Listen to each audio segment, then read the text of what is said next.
Want to zoom on your Apple Watch? In this video, I'll walk you through the step-by-step process so you can easily control your screen visibility using gestures and zoom levels. But before we start, don't forget to like this video, subscribe to my channel, and share it with your friends. So, let's get started.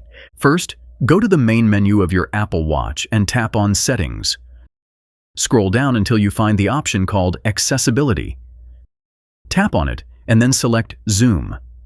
Now, turn the zoom toggle on. Once enabled, you'll notice a bar labeled Maximum Zoom Level.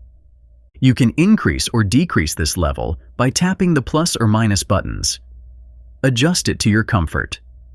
Next, you can set up hand gestures to control the zoom. There's an option called Hand Gestures. Tap on it and toggle it on. This lets you use gestures like a double tap to activate zoom. If you want to disable the double tap gesture to turn on the watch, simply tap on the Turn Off Double Tap option.